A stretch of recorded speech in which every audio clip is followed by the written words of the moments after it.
Колуңуз буйруп, бүгүн сиздер менен жолугушуп отурабыз. Аллах ушул сыймыктан, ушул сыйлыктан ажыратпасын. Биз менен чогуу бараткан талапкерлерди четинен тааныштырып коеюн. Бүгүн бизге келген коноктор дейсиздерби, талапкер дейбизби? Мына улуулатып, аксакалдаштырып тааныштырып өтөйүн.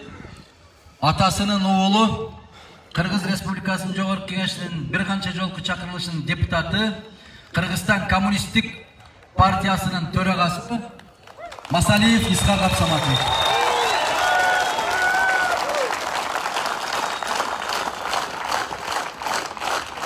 Мунул соңку окуяларда, айрыкча Кой таштагы болгон окуяда биздеги 90-жылкы, 2000-жылкы, 2000-жылкы окуяларда Нукра элдин уулу экенин көрсөткөн, элдик генерал деген атка конгон генерал Курсан Асанов.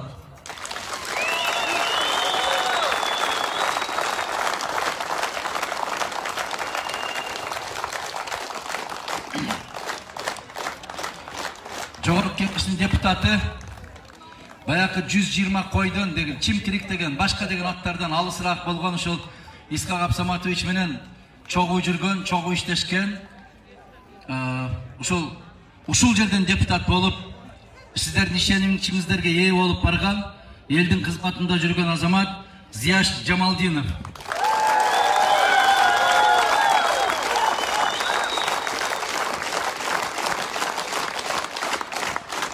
Биздин Чоңалай районунан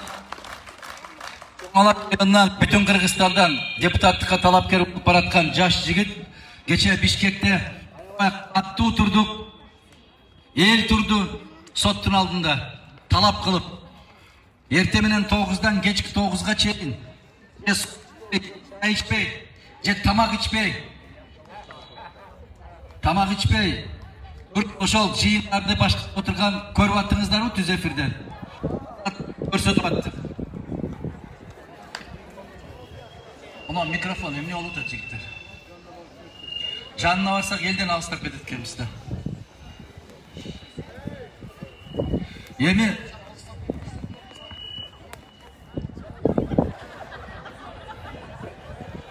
Сунбай Шарапов деген жигит, мына Чоңалайдан талапкер бизден. Керим деген жигитибизге, Лейлек районунан бизден талапкер. Медербек деген жигит биздин Кара Суу районунан талапкер. Мындай кылалы. Азыр Кызылкыяда жалгыз мен өзүм сүйлөп, эл көп суроолорду берип койду. Талапкерлерибизге сөз жетпей калды. Азыр Көк Жарда мындай кылалы. Мени угуп жүрөсүздөр, Мени угуп жүрөсүздөр.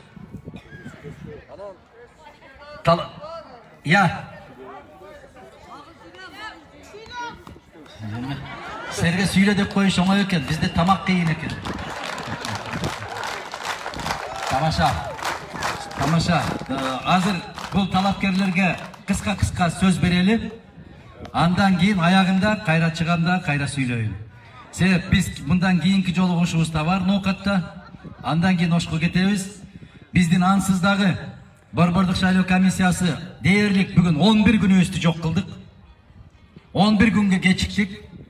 Башка партиялар алга кетип чуркап кеткенден кийин биз турдук дагы 9 сентябрда гана сотту далилдеп, 10 сентябрда баш аягыбызды жыйып, кече мына 11 сентябрда, 12 сентябрда бардык ишибизди токтотуп, биринчи алгачкы кадамыбызды Өрүк Зарлуу ушул Баткен жергесинен баштап, андан ары карай кетебиз. Ош областы, Жалал-Абад областы, ары карай Аллах насип кылган болсо Таласка кирип, Таластан ары карай Чүйгө кетебиз, анан Нарын Ысык көлгө кетебиз. Ошондуктан күнүбүз аябай кыска, убактыбыз тар, ток этер жерлерин айтабыз, сиздерден батаңыздарды алабыз, бардык суроолоруңуздарга жооп бергенге аракет кылабыз, андан ары карай кызматка даяр болобуз, буюрса. Азыр эми аксакалдаштырып бергенде биринчи сөздү Исхак Абсаматович Масалиевке берели, кыдырата келе беребиз. Рахмат. Рахмат. Урматтуу калайык калк. Мен Масалиев Искак Абсаматович, Кыргызстан Коммунисттер партиясының жетек. Быйыл биздин партиябыз шайлоого катышпайбыз деген чечим кабыл алдык. Андан соң Адакан Кебесенбаевич чакырып туруп, Искак эке, менин жанымда турбайсызбы, мен менен чогуу күрөшкө чыкпайсыз дегенге мен макулдукту бердим. Себеби бүгүн бирок Адакан дедим, мен бир гана талабым бар. Мен Коммунисттер партиясынан эч качан чыкпаймын дедим. Чыккан эмесмин, чыкпаймын. Десе ал жерде маселе жок. Себеби биздин программаларыбызда Кыргызстан коммунисттердин программасын жана бүтүн Кыргызстан программасын көптөгөн жерде бир багытта кетип турат. Бир гана биздин жалпы максатыбыз элибиздин турмушун Ошто саат 17 сентябрь күнү башка партияларга караганда бүтүн Драм театры жакта болот. Элдик партия. Түз элдин доп, элдин колдосун табат. Ошондуктан мен коммунист Баталиев бүтүн тан тизмесине кирип, хандын жанында 4 октябрда сиздерден колдоо сурап атам. Колдоп бериңиздер, бийликке барабыз, иштеп беребиз. Таза иштеп беребиз.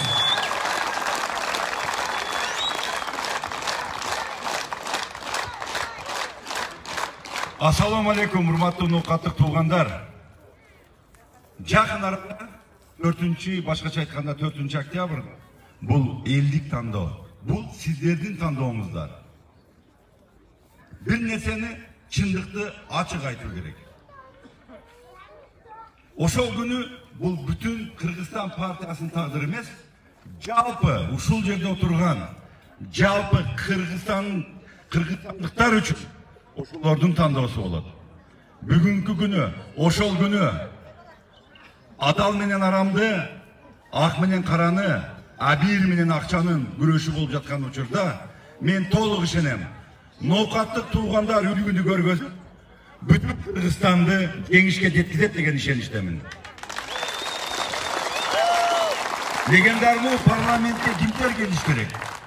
Алар кандай болуш керек? Четкиндүү, тажрыйбалуу, сөзсүз билимдүү, эң негизгиси өз принцибинен кайтпаган, чынчыл, элдин үнүн айтып эле калбастан, кандай гана бийлик болбосун ошонун мүдөөсүн аткара ала турган мекенчил депутаттар керек. Ошол сапаттар ушул бүтүн Кыргызстанда бар. Бардык сапаттар. Бүтүн Кыргызстан партиясынын бул катарында жаштар менен тажрыйбанын айкалышы төп келишкен партия деп билемин. Ошондуктан эң негизгиси бүгүнкү жетпей турган элге үмүт бере турган, жарык бере турган, ишенич бере турган бул бүтүн Кыргызстан. Ноокат эли бар болуңуздар. 4 октябрда жүрөгүңүздөр менен, арнабыз Абир менен бүтүн Кыргызстанды шайланарга чын жүрөктөн ишеничтемин, мен ишенемин. Бар, рахмат сиздерге.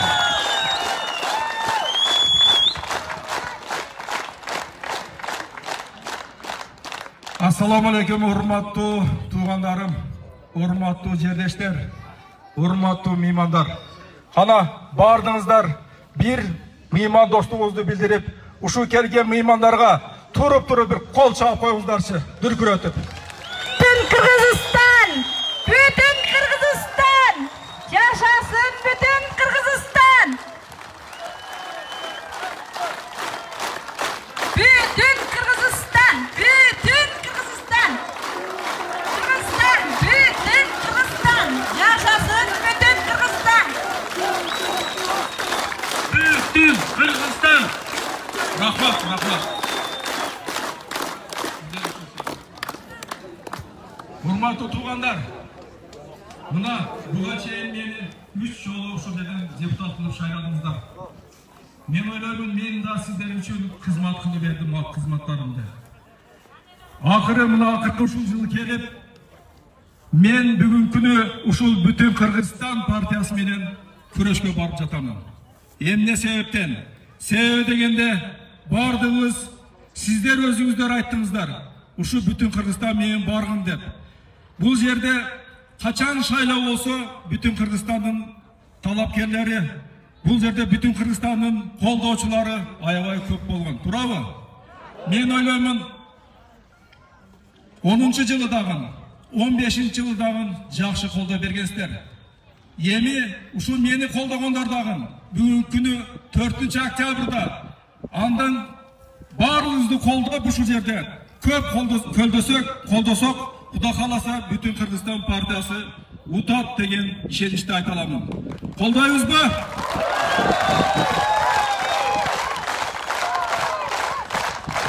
Бүтін Қырғызстан, жашасын бүтін Қырғызстан. Рахмат. Андан кейін мен ишенемін, Құдай бұйырса, ушул Ноқат районының Көкжар аймағында бұл жерде 7 айлы өкмөт бар. Чипел айлы өкмөтү, Көкжар айлы өкмөтү, Найман айлы өкмөтү, 12 айлы өкмөтү, Төлөс айлы өкмөтү, Пулатов айлы өкмөтү, Ынтымак айлы өкмөтү. Ушул жерден biz oyumuz Жақшынақай доошалы беріп, biz өзіміздің салымымызды бүтін Қырғызстанға қошауыз деген ниетimiz бар. Егерде біз қаншалық көп доошалы берсек, бізге бүтін Қырғызстанға ошончо көп мандат тиет. Біз ушул жерде айтқан біздің талапкерлер ошол жерге барып, сіздердің айтқан арыз-мұңыңыздарды, же болса біз өзүгө койгон программаларды ишке ашырыш үчүн біздің партияда депутат көп болуш керек туғандар. Мандат көп болуш керек. Ошондуктан жанагы 16 партияга бөлүнбөстөн бардыңыздар. Bir жакадан баш чыгарып, bir жеңден кол чыгарып, бириндикте болуп, ынтымакта болуп, бирдикте боло турган болсок, биз ийгиликке жетишкебиз деп айта алам. Туурабы, туугандар?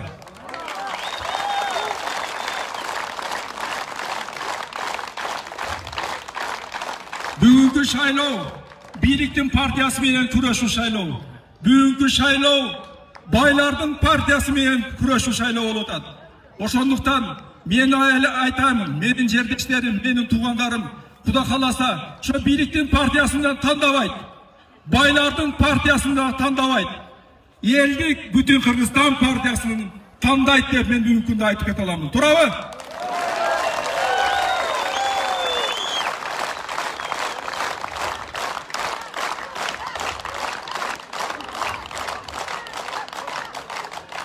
Бүгүнкү күндө бардыгызды азгырып 2000 сомдон, 3000 сомдон, 5000 сомдон көтөрүп келип атат. Биздин элибиз айтып атат, биз ал акчаларды албайбыз деп атат. Себеби аны чубак айтып кетти дейт. Ал акчалар бардыгы арам дейт. Алган адамды арамдалат дейт, берген адамды арамдалат деп атат. Ошондуктан биз андай акчаларга азгырбайбыз. Дагы бир рет жолу бүтүн Кыргызстанды акчасы жок эле, сүрөттөрү жок эле, эч кандай баннерлери жок эле биз доош беребиз. Туурабы? Бул Ноқат, Көкжар.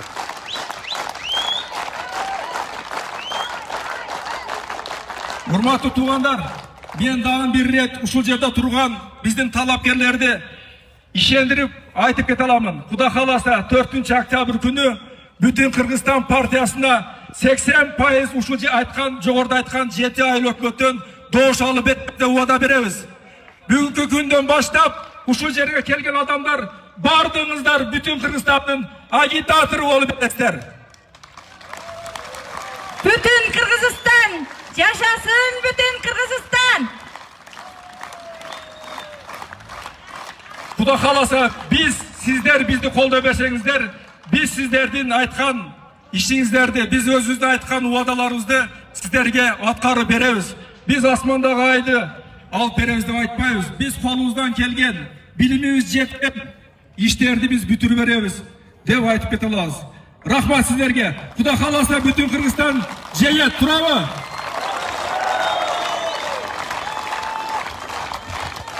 Rahmat. Рахмат, колдоп турганыңыздарга рахмат, чапкан колдоруңузга рахмат. Ошол жанагы сөзүмдү кайталайм, сиздер ишеним менен келдиңиздер, үмүт менен келдиңиздер. Ошол үмүтүңүздөрдүн акталышына жараткан бизге күч кубат берсин, акыл эс берсин. Суроолор көп болуп кетти. Ошон үчүн мен кыска жооп берип баштайын. Убактыбыз аябайттар. Мындан кийинки жолугушубуз Ноокат районунда болот. Ноокат районунан дагы бир талапкерибиз бар. Бул бүтүндөй кыргыз журтчулугуна, кыргыз элине белгилүү болгон жигитибиз, инсаныбыз. Ар качан тойлордо тилектеш болуп, пикирлеш болуп билдирип жүргөн биздин дагы бир азаматыбыз Абидин Темиров деген жигитибиз бар. Ошол Абидин Темиров дагы биздин арабызда биз менен депутаттыкка ат салышып атат. Ноокат району аябай чоң район. Чоңдугу боюнча 2-нчи орунда турса керек. Кара Суу районунан кийин, андан кийин Өзгөн, мындан Сузак же Сузак менен Өзгөн ушундай да чоң райондорбуз. Бизден бул жерден 2 эмес 5 депутат чыгарсак да болот. Ал дагы аздык кылат. Себеп ар бир 50 миң шайлоочуга бир депутат десек, бизде ошондо бир 5 депутатка туура келип калат. Суроо.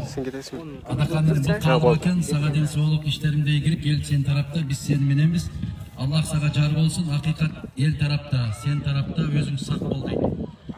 Аллах сени өз панаасында сактасын дейт. Рахмат, тилегиңизге рахмат. Ушул тилектерди мен сиздерге айтам. Андан саламатсызбы дейт. Адахан байке, эгер сиз ушул партияңыз менен жеңишке жетсеңиз, тиги Садыр Жапаровду чыгара аласызбы дейт. Биз ал жерге жеткенден кийин чыкчу кишилер чыгат, кирчүү кишилер кирет ошол жерге.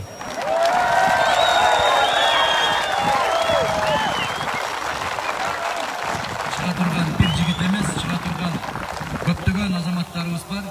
Тоогурдап алып, же болбосо туура эмес деп жок нерсени мойнуна илип коюп, ошол жакта сыздатып аткан азаматтарыбыз бар. Бейкүнөө жаткандардын баары чыгышы керек. Азыркы чардап аткандардын баары ошол жерге орун алмашыш керек да. Ошондой күндөр келет.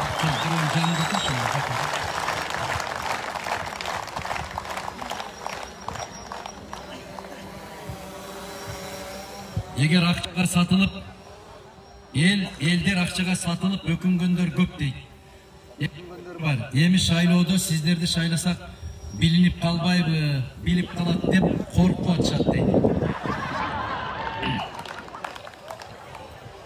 Аллахтан коркпогон пендеден коркобузбу? Аны алып атканыбызда Аллах көрдү го. Жоопту сиз Асамдын же Үсөндүн алдында бербейсиз да. Жоопту Жараткандын алдына барып беребиз да. Бул биринчи жак. Эгер напсибизди тие албай, шайтан жетелеп барып, колубузду сундуруп, алдырып койгон болсо, ага сиз бир өзүңүз билесиз добуш бергенди, бир Аллах билип турат. Сиз алышыңызды алдыңыз, шундай бир күнөөгө батыптырсыз. Күнөөбүздү Аллах кечирсин деп 5 убак намазыңызды тилеңиз. Дуа кылыңыз, орозо кармаңыз.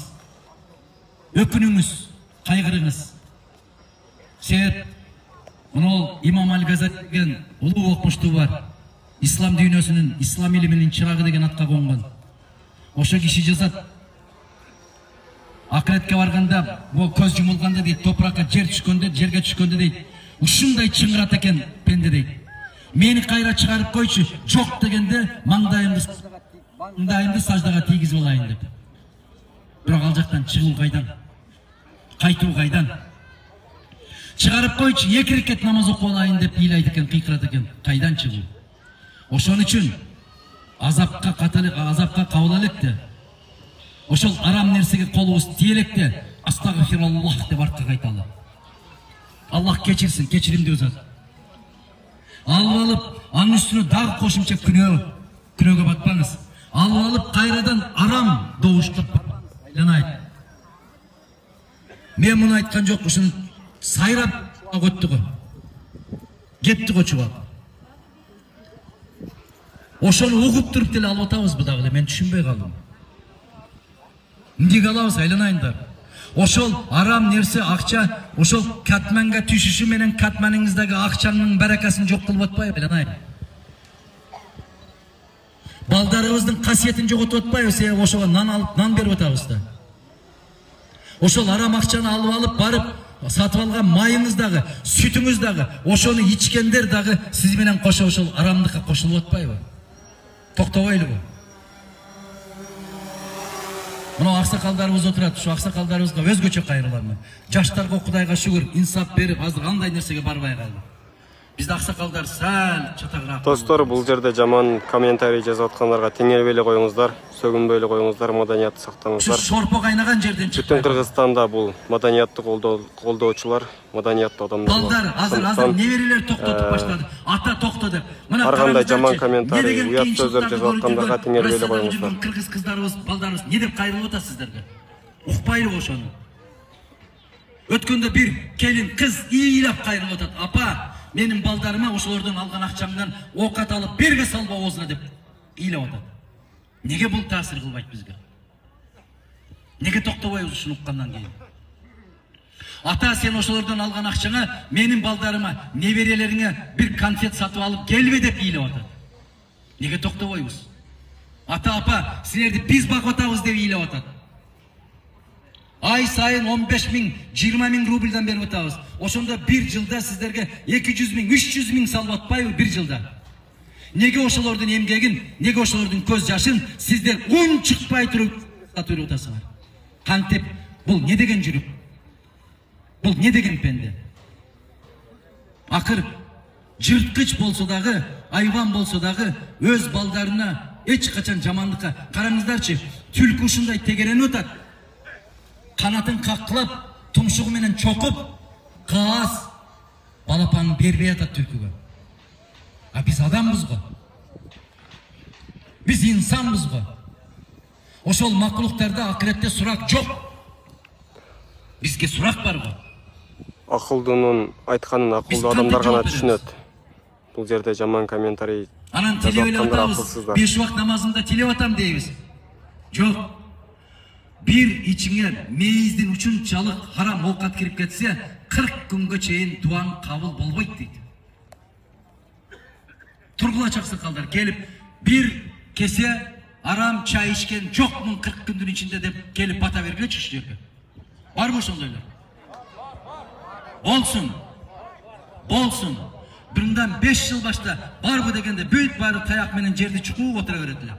Азыр бар деген үн чыгып атат. Demek Allah bizge iman verdi. Allah bizge insap verdi. Dualarımız inşallah kabul bolup atat. Ming degen acılar barıp Mekke'ge varıp, Arafat'a varıp, Muzdalife talasına varıp, iyilap ошол жерден үнүн çıkarıp telefonla maga bata vergenleri oldu. İnşallah ошолордун duaları kabul oldu. Elime iman ver, elime insap ver degen bataların berip attı. İyilap bata verişip attı. Arаңыздарда болса керек. Ошолор менен чогуу ажылыкка барып келгендер. Сиздер дагы ыйлап бата бергенсиздер.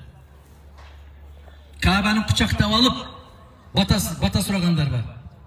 Тилегин айткандар бар. Ошолордун баарын иншалла кабыл болду деп билели. Эми болду. Кечеки караңгылык, кечеки зулумдук, кечеки арам жашоону сыртка таштайлы дагы Аллах насип кылса 4 октябрь күнү bir tönkörüş жасайлы. Бул төңкөрүш ички дүйнөбүздүн төңкөрүшү болсун. Буйруса бүтүн Кыргызстан 1-орун менен өтөт. Мен буга толук ишенем.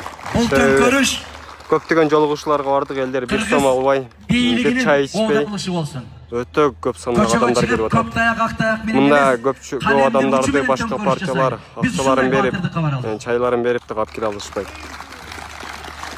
Бирөөлөр кылычтын найзап учу менен дүйнөнү караткан экен. Бирөөлөр калемдин учу менен не деген залкарлар өттү. Адамзатта, анын ичинде кыргыздардан. Ошолор калемдин учу менен дүйнөнү таң калтырды. Биз дагы 4 октябрь күнү ошолордун катарына кошулууга толук мүмкүнчүлүгүбүз бар. Өзүңүз көтөргөн калемдин учу менен өзүңүз көтөрүп барган калемдин учу менен туура чечим кабыл алып, келиңиздер төңкөрүш жасаңыздар. Өзүңүзгө өзүңүз ыраазы болуңуз. Өзүңүзгө өзүңүз бата бериңиз. Мен бүгүн адам болдум деп. Мен бүгүн чындыкты тандап алдым деп. Мен бүгүн тазалыкты тандап алдым деп. Мен бүгүн нафсимди уттум. Мен ашказан сени укпайм. Жүрөк акылым сени угам. Мен акыл сени менен кеңешем деген чечимди кабыл ала алабызбы? Аллах баарыбызга ошону берсин. Куттуу кылсын. Gep bütün Kırgızstanda emес. Gep adamdın adamdığında. Gep takdir bizim partiyada emес. Takdir bizim өлkөбүздө. Je toktop muну Мунжумаевдик zamanlardan ötüp ketebиз. Je teskerisinçe günden güngө jakata kalıp bara berебиз. Tandоо өзүбүздүн колубузда. Tandаңыздар. Кандай келечекти тандап алсаңыздар, эрк өзүбүздө. Болгондо дагы жараткан ушунчалык жеңилдетип койду биздин жашоону, биздин турмушту, биздин карызды тандоону. кантип төлөө керек дейт. 16 партия бар атса, караңыздар, миллиарддаган долларларды урдап аткан адамдарды бүтүн Кыргызстан буюрса парламентке барганда ошолорду куштуруп, ошолордун акчасы менен бүт өлкөнү карыздарды 8 деген түбөлүктүүлүк дейт. 8 деген бүтпөстүк дейт. Мына ошол бир киши жазып берди. 8 деген бул бүтпөстүк. Bütün Kırgızstan'ın koldoqçuları bütün törle versin, tüvelüktüğü olsun degen жақшы niyet menen. Men maşinada ketip barıp 4 sap esime geldi. Tapkanın egiz bolsun, telegeyin tegiz bolsun. Taqdırına güysöň eger, tandagaның 8 bolsun dep.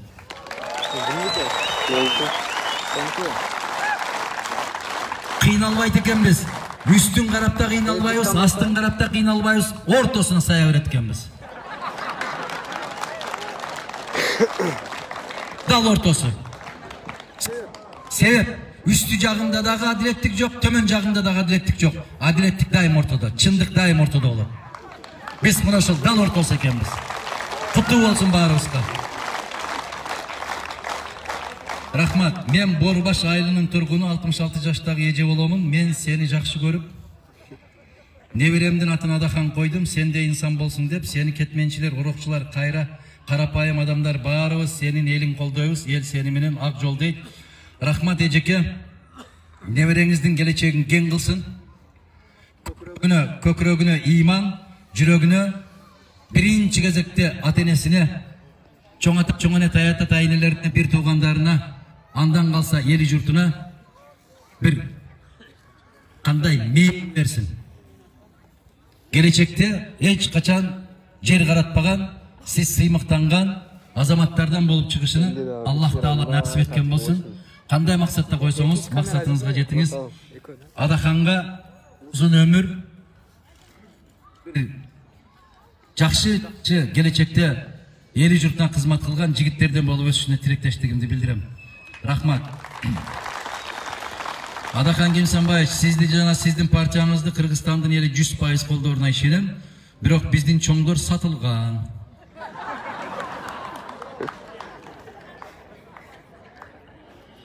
Алар башка мамлекетти жазыптыр, ошол мамлекетке кызмат кылат деп ойлойм. Сиздин көз карашыңыз кандай дейт? Сиздикиндей.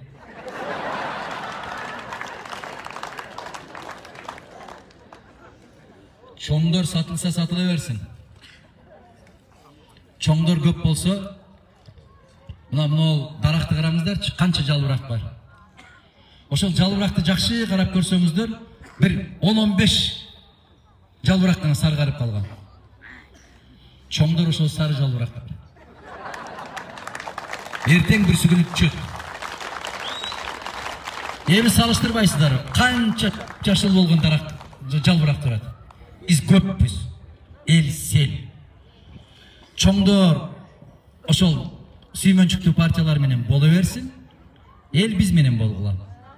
Бүттү.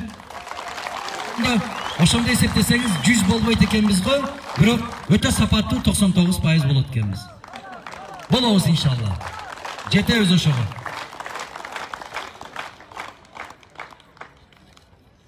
Бардык суроолорду бере бер. Окулбай калды деген киши болбосун. Бул урматтуу Адахан Кемсанбаевич дайыма мурунку шайлоодо да үй бүлөбүз менен колдоп келе жатабыз. Төрөбай Кулатов да сиздей эле акыйкат чындык деп өткөн. Айылда үй да жок, өттү ааламдан. Ошол улуу инсандын жээнин болобуз. Улуу инсандарды докладтарыңызда айтасыз. Эмне үчүн Пулатовду айтпайсыз? 15-жылы шайлоодогу газеталар программаларын сактап көтөрүп жүрөмүн. Азыр да Мадумаров Атамекендин кандидаттарына көз карашы кандай сурап койчу суранам. Мен оюмча бул жерде Адахан Мадумаров Кимсанбаевдин ою меникинде эле болуш керек. Ушул партиялык шайлоо ушу чимкириктерди парламент партия болуп шайлоо бул ошол именно Атамекендин лидери Өмүрбек Черкешевич Текебаевдин мыйзамы.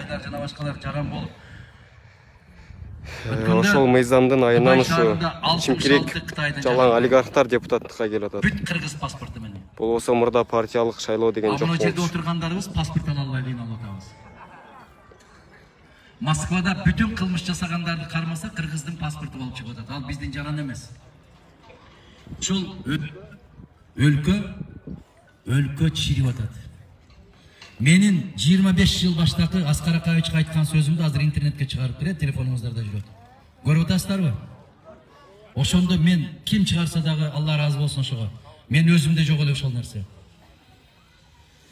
Чачымда бир ак жок. 30 жаштагы кезим экен. Аскар Акаевичтин маңдайына туруп алып сүйлөгөн экенмин. Завод, фабрикаларды кыйратып атасыз. Совхоз, колхоздорду жоюп атасыз. Эртең кыргызды тентитип жибересизби деген. Ошондо министрлерге айтып турмун. Майда.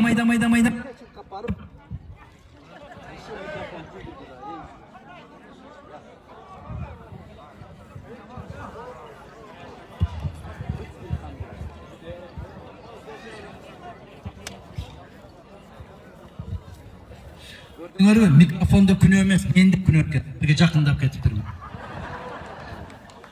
Бийликке дагы ошондой да, элге жакын болсоң да жакпайсың. Микрофонго да жакпайт экенсиң. Мына ошол майда чуркап, бийле калып салам берип, башыңарга мүйүз чилип кетиптирби деп айттым мен. Ошол майда чуркап жүргөндөрдү көтөрүп аткан биздин элибиз болгон. Кол чаап, кечеки 17-жылкы шайлоодо Кыргызстанда бир да жерде болгон жок, ушул Ноокатта болду. Бардык мугалимдерди жаш балдары менен, неберелери менен айдап барып, стадионго камап коюп, чаап коюп, аким ушул жерде кайтарып отурду. Туурабы? Эмне болду эми ошондон кийин? Бас деген жерге эле баса бересиңерби? Акыр биз адамбыз го. Эгер күйөөңөр бас десе, о, Кудай сактасын, баспайсыңарбы? Ата-энеңер, кайнатаңар бас десе да баспайсыңарбы? Кантип эле аким бас десе басып каласыңар, мен эч акылым жетпейт ушуга. Каяка камайт? Ноокатта эмне түрмө барбы камай турган? Ан сиз деле стадионго алып барып камап коюп атпайбы? Балдарыңар, небелериңер ыйлап атты, бүт Кыргызстан көрүп атты. Суу деп ыйлап атты балдар. Айланайын, уркуя чыккан жер го бул. Кандай дейсиңер? Уркуя чыккан жер го. Ушул бычагын алып мууздайм десе дагы тике караган уркуя чыккан жер го биз. Эмне болду? Акимден корк, айыл өкмөттөн корк, директордон корк. Адам өз бактысы үчүн өзү күрөшүш керек. Коркутам десеңер кайнатаңарды деле коркутуп атасыңар го. Кайненеңер го титиреп чай деле сурабай калып атат. Эмнеге директордон мынча титирейсиңер? Мен эч акылым жетпейт ушуга. Иштен айда берет дейсиңер. Айдай албайт. Себеп мугалимдерди таппай атат. Мына көчөдө илинип турган сүрөттөрдү көрдүңүздөр. Кимдердин гана сүрөтү турбай атат? Биздин сүрөттү көрдүңөрбү ошо жактан? Жок. Себеп биз столба кучактабайбыз. Biz көчөдө ошондой болуп илинип туруп, дагы 13 күндөн кийин чөйүңөрдүн үстүндө жабылбайбыз.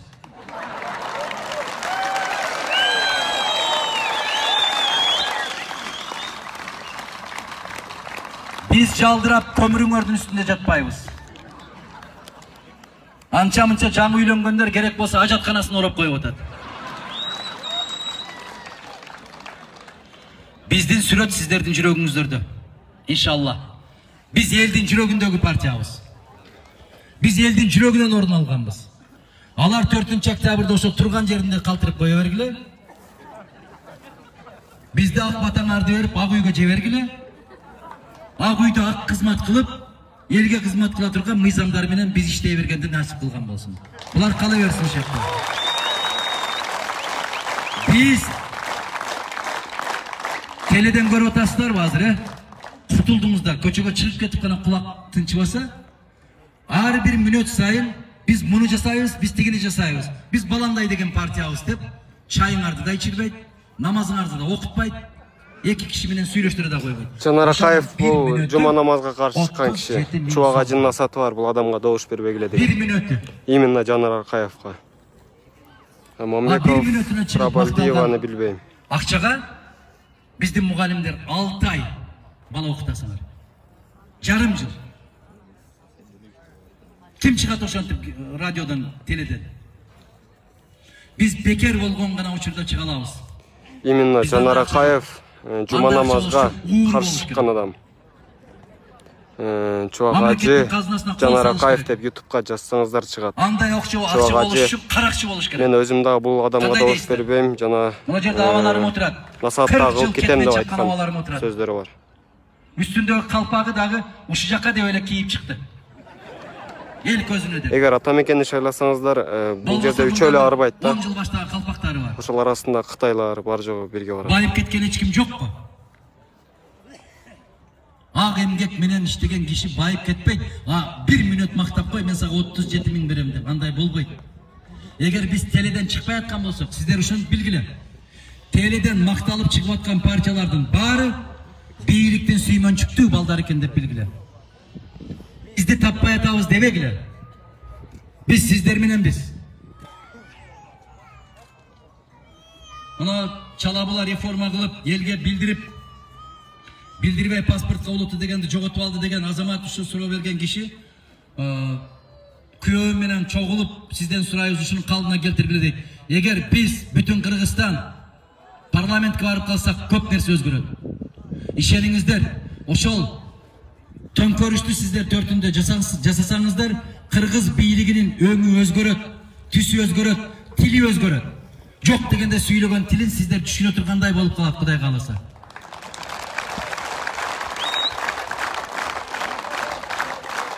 Теледе түз эфирде мен сизге кайрылгам, ошондо жаран деген десем жок, жок жана жок, ал жок болбойт деп айттыңыз эле, туурабы дейт.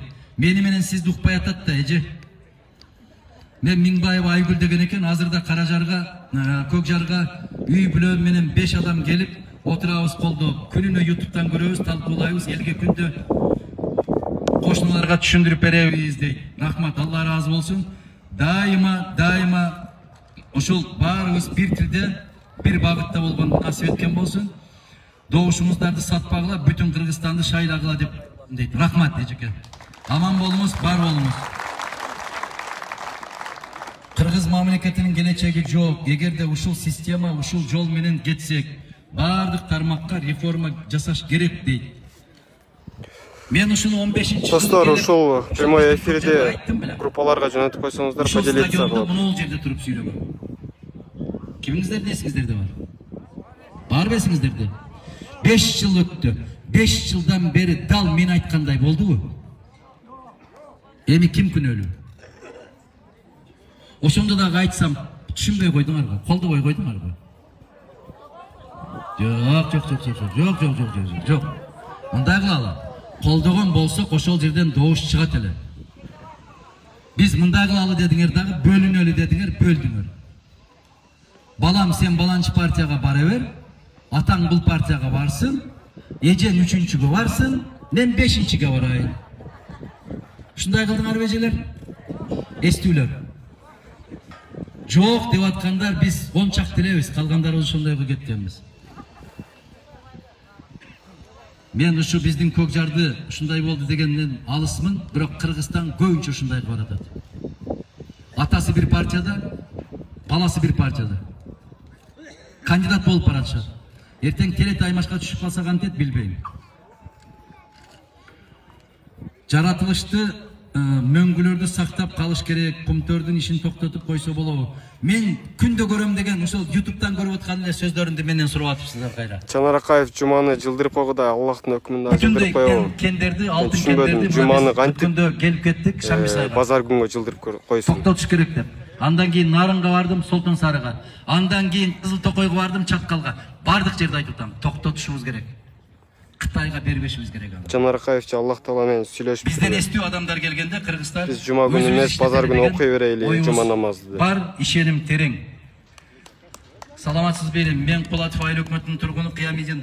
Жана айттыңыздар, эмне үчүн Кулатовду айтпайсыз дегендей маселе кетирдиңиздер да, биз жээни болобуз деп. Көрдүңүзбү, эр тайын тартат дегендей, сиз дагы ошо тайыңызды тартып, абаларыңыз капа болбосун, тайыңызды тартып десем.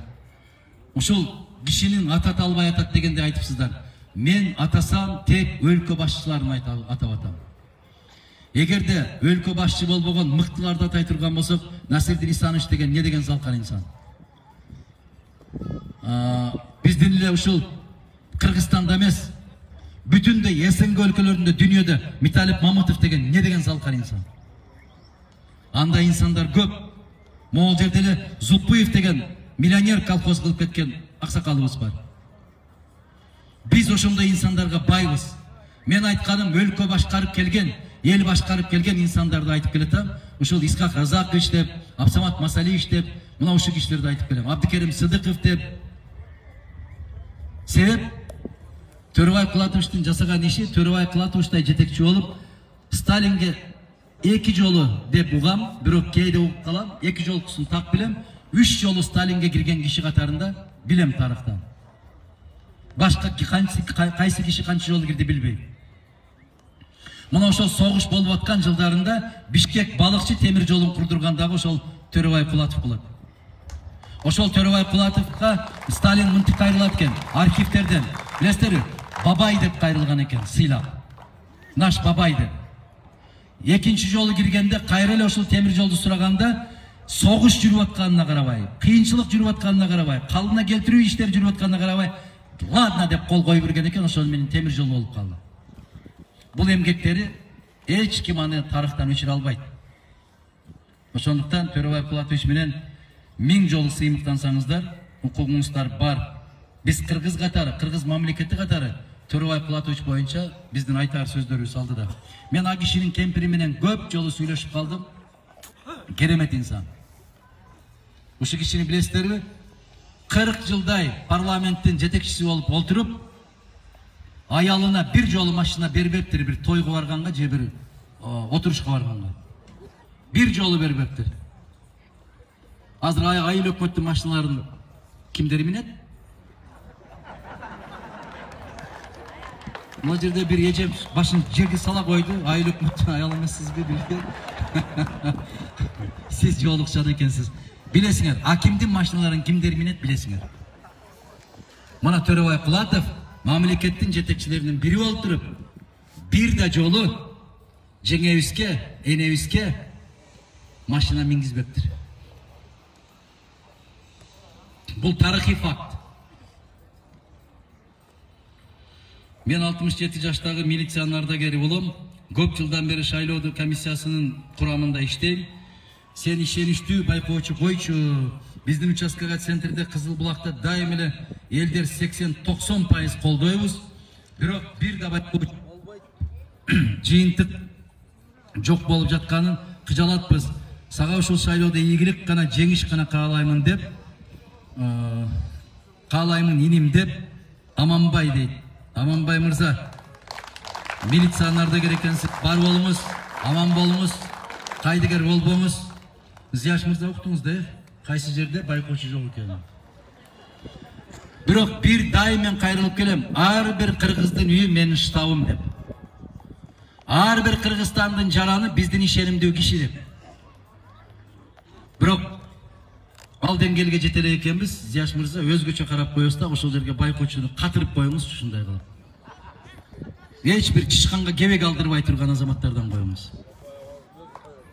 Кудай кааласа, урматтуу Адакан Мадумаров, биз сизди дайым 100% колдоп келебиз, бирок сизди чыгарбай жатат-го, эми да ошондой болбойбу, шайлоо таза болот дейт, бирок таза болбой жатат дейт. Таза шайлоонун таза өтүшү же таза өтпөшү бизден көз каранды, сиз менен бизден. Мен сиздерге акча бербей койсом, мен бербейм. Менин берер акчам да жок. Болсо да бермек эмесмин, себеп акыреттеги сурактан корком. сиздер берген акчаны албай койсоңуздар шайлоо таза өтөт. Албай коюш кыйын болуп атпайбы? Абалар, айткылачы.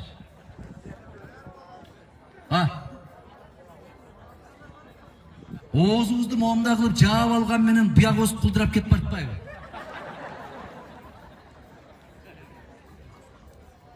Пайгамбарыбыз саллаллаху алейхи ва саллям эмне деди? Абалар, аксакалдар. Эки жаактын ортосун таза кармасаң, эки буттун ортосун таза кармасаң, жаннатка мен кепилмин деди. Бизге кыйын ушул эки жерде таза кармаш. Ушунчалык оорбу. Эгер быйыл шайлоо болбой калса, ачка кала белет. Же ошолордун 2000 сомун албай калсак, бир жерибиз жыртылып калмакпы. Жок, эч нерсе болбойт. Ушул эле өмүр кете берет. Бирок ошол болбогон, жарыбаган акчага кетип калып, биздин келечегибизди, тагдырыбызды сатып койгонубуз чатак болуп атат. Бирок мен ишенем, Алла насип кылса, 2020 жыл бул Кыргызстандагы тазалануунун жылы. Бул чаңырыуунун жылы. Бул ыйманга келүүнүн жылы. Бул касиеттүү элибиз кайрадан касиетине келер жыл. Иншалла сырт жүргөн азаматтарыбыздын кайтаар жылы. Үмүтүбүздүн бөлбүлдөп, өчөйүн деп турган үмүтүбүздүн кайра балбылдап жанаар жылы деп эсептейм мен. Мен ушул ишениммен келетем. Ушул ишенимим терең. Кудай буйрса, мына биздин курамыбызды көрдүңүздөр. Бир артында калбыры жок. Мамлекеттик казнага кол салбаган. Мына биз ошол мамлекетте ушунча иштеп, менин сөөмөйүм чөлүк болгон калем албаган жигитмин мен. Калем. Мен завод, фабрика эмес. Себеп биздин улуу муундар сиздер айткандай. Мына Төрөбай Пулатовду айттым, 40 жыл жетекчи болуп бир жолу аялына ушул тойго машинага мингизип жибербептир. Абсамат Масалишти айтып атам мен, ушунча жыл борбордук комитетте иштеп, областтын жетекчиси болуп, мамлекеттин жетекчиси болуп иштеп туруп, бир нан сата турган бир кичине камок калтырбаптыр. Усубалиев дагы 25 жылда иштеп, бир өтүгөңдөй турган жер калтырбаптыр. Караңыздарчы. Өлүм деген баарыбыздын башыбыз. Ал карабайт, жетекчисинби, кетменчисинби, уурусунбу, жырткычсынбы бага карабайт. Баары бир келет бир күн. Бирок жоопту баарыбыз бирдей билебиз. Аллах ушундан сактаган болсун. Бул дүйнөнүн кыйынчылыктары бул сыноо гана. Аркы дүйнөнүн кыйынчылыктарынан жараткан өзү сактасын. Бул дүйнөдө канчалык сыноо берсе, көтөргөнгө Аллах бизге эрк берсин, күч кубат берсин. Ыйманыбыз канчалык бекем болгон болсо, биз мына дүйнөнүн кызыкчылыгын ошончолук четке кагабыз. Мисалы, мага баары бир ким кандай машина минип келет, ким канча айлык алат, кимдин костюму канча турат, ким кандай үй куруп алды, мага баары бир. 950 жыл өмүр сүргөн Нух алейхиссалам өмүрүнүн аягында Азраил алейхиссалам периште келип түшкөндө айткан экен, ассаламу алейкум дегенде Нух алейхиссалам түшүнгөн. Демек жан алат экен, кетет экенмин деп. Ушундай болду десе ушундай дейт. Эгер жараткан Раббиң сурады, кааласаң жаныңдагы турган өгүздүн канча кылы болсо ошончо жыл өмүр берейин деп айтып атат дейт. Анан кийин эмне болот десе, анан кийин өлүм дейт. Десе анда азыр ал дейт. Эгерде өмүрдүн ушунчалык кыска экенин билсем дейт, муну ол кепенин курмак эмес экенмин деген. Мына караңыз, 950 жыл өмүр сүргөн пайгамбар, өмүр ушунчалык кыска болорун билсем, муну ол кепенин курмак эмес экенмин деген экен. Бул өмүрүң деген кепенин ар жагынан кирип, бер жагынан чыгып кеткенчелик кыска экен деп 950 жыл өмүр сүргөн. А биз төрүктүү кала тургандай кылып үйдү уруп атабыз, тойканаларды куруп атабыз, кийимдерди алып атабыз, тойбой атабыз. Кедейлигинен кедей эмес дейт, тойбогон үчүн кедей дейт. Бизге бардык нерсе жетиштүү. Ыйманыбыз бираз алсыз болуп атабыз. Аллах насип кылса, мындай бир коомго ыйман бергенде коомдун жүзү өзгөрүп калат. Байкайсыздар ушуну? Эми үчүн жанагы 5 убакыт намаз окуп жүргөн адамдардын бетинде нур бар экен дейт. Себеп тазаланат ошону менен. Кудай кааласа мен ушул жылда көрүп атам, Кыргызстандын көп жеринде байкап жүрөм, биздин элибиздин жүзү өзгөрүп баштады. Башта ушул үтүрөйүп, чоң атасын сен сөгүп койгондой болуп эле жаман карап турчу эле. Азыр жылмаюу бар. Азыр жылуулук бар. Азыр жарыктык бар. Көздөрүңүздөрдүн жанары жанып, мындай бир кандайдыр бир үмүт оту жанып турганын көрүп турам. Аллах насип кылса, биздин пейилибиз оңдогон болсо, бүтүндөй баары жүз чыгып, ошол жүзүбүздүн жүзү, мамлекетибиздин жүзү болоруна мен 100% ишенем. Иншалла ошол күн келатат. Биз тазалыкты тандап алабыз. Биз келечекти тандап алабыз. Ошол тандоо биздин өзүбүздүн колубузда. Келечегибизди кең кылсын, жараткан бизге күч кубат берсин, элибизди, жерибизди бөөдө кырсыктардан, асман жерден келүүчү балалардан, куру доомот чалган жалаалардан сактасын. Ишениңиздер, урматтуу абалар, агалар, эжелер. Эртең каргалар келгенде кыч келерин билесиңер. Туурабы? Кар жааганда көмүр издеп чыгабыз. Эртеси күнү, бирок ага чейин ишенбейбиз. Караңыздар. Эгерде Мадумаровка жала жаап башталса, демек шайлоо келет.